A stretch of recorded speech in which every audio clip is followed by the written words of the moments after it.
दोस्तों इन दिनों प्रयागराज में महाकुंभ चल रहा है। हर रोज लाखों करोड़ों लोग प्रयागराज महाकुंभ में आ रहे हैं। वहीं इसी दौरान कुछ लोग सोशल मीडिया पर खूब ज्यादा वायरल हो रहे हैं। उन्हीं सब में से जो सबसे ज्यादा ट्रेंड में है वो है सोशल मीडिया इन्फ्लुएंसर से भक्त बनी हर्षा रिछारिया। महाकुंभ में निरंजनी अखाड़े के आचार्य महामंडलेश्वर कैलाश नंद गिरी की शिष्या के रूप में महाकुंभ पहुंची हर्षा रिछारिया पर इतने विवाद हुए और इन्हें इतना ज्यादा वायरल और ट्रोल किया गया कि उन्हें कुछ समय के लिए महाकुंभ छोड़कर जाना पड़ा। इन सबके बीच लोग दो पक्षों में बट गए हैं। एक पक्ष का मानना है कि हर्षा रिछारिया का महाकुंभ में आना सही है, वहीं दूसरी पक्ष हर्षा रिछारिया के विरोध में खड़ा है। दोस्तों हम इस वीडियो में ये बात नहीं करने वाले हैं कि हर्षा रिछारिया का महाकुंभ में आना सही है या गलत, बल्कि हम इस वीडियो में किसी दूसरे टॉपिक पे बात करेंगे। सबसे पहले आप हर्षा रिछारिया का ये इंटरव्यू क्लिप देखिए। मैडम, हर किसी का एक टर्निंग पॉइंट रहता है। ग्लैमर की दुनिया में थे, कहाँ ऐसा टर्निंग पॉइंट आया कि आप आध्यात्म की ओर बढ़ गए? ये मुझे लगता है कि अपने आप ही आपकी लाइफ टर्न हो जाती है कि जब आपको खुद नहीं पता चलता है कि आप कहाँ जा रहे हो, और कुछ चीज़ें आप खुद प्लान नहीं करते हो, कुछ चीज़ें हो जाती हैं। जी हाँ दोस्तों, हम इस वीडियो में आध्यात्म की बात करेंगे कि हर्षा रिछारिया जो कि एक कंटेंट क्रिएटर थी और मॉडर्न लाइफ जी रही थी, आखिर ऐसा क्या हुआ कि उन्होंने आध्यात्म की ओर बढ़ने का फैसला ले लिया। आइए इस विषय पर संत रामपाल जी महाराज जी का क्या कहना है वो आपको दिखाते हैं। पुण्यात्मा, आत्मा जब से भगवान से बिछुड़ी है, कुछ दिनों के बाद ही इसको एहसास हो गया कि हमसे कुछ खो गया है, और आज तक भी वो ऐसा ही अधूरापन महसूस कर रही है। जिस प्राणी के पास पुत्र है, पुत्री है, संतान है, संपत्ति भी खूब है और अच्छी कारोबार है, लेकिन फिर भी उसको संतुष्टि नहीं है। आत्मा फिर भी कुछ ना कुछ तलाश में है, परमात्मा की तलाश में है।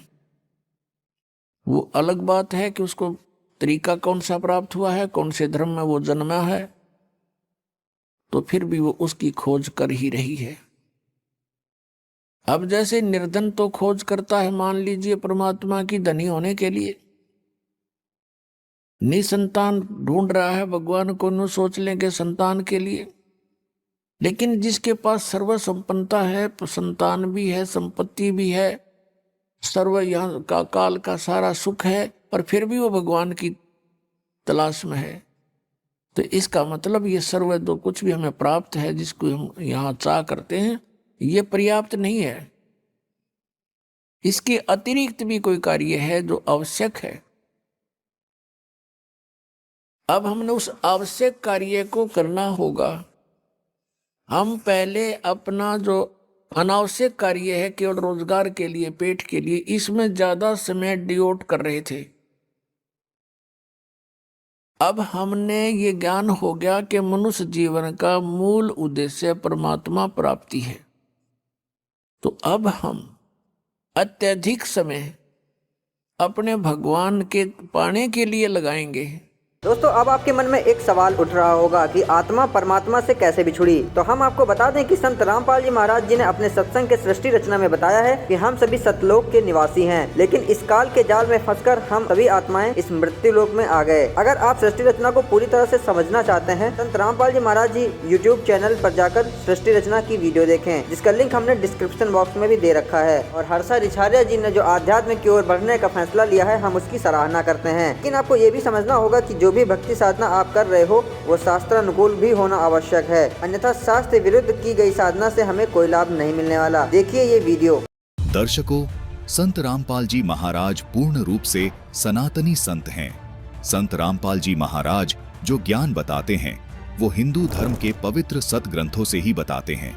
हिंदू धर्म के पवित्र ग्रंथों का सत्य ज्ञान भक्त समाज को बताते हैं। हमारे इन पवित्र शास्त्रों में कौन सी साधना करने योग्य है और कौन सी साधना करने योग्य नहीं है, यह भी तत्वदर्शी संत ही बताएगा।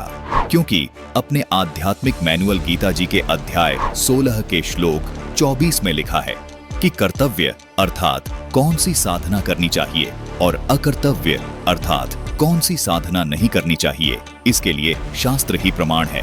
और इन शास्त्रों में छिपे गूढ़ रहस्यों को समझने के लिए आध्यात्मिक मैनुअल गीता जी के अध्याय के श्लोक 34 के अनुसार तत्वदर्शी संत की खोज करनी चाहिए। दर्शकों, वो तत्वदर्शी संत केवल संत रामपाल जी महाराज हैं, जो इन शास्त्रों में छिपे गूढ़ रहस्यों को पूरी जनता को रूबरू कर रहे हैं।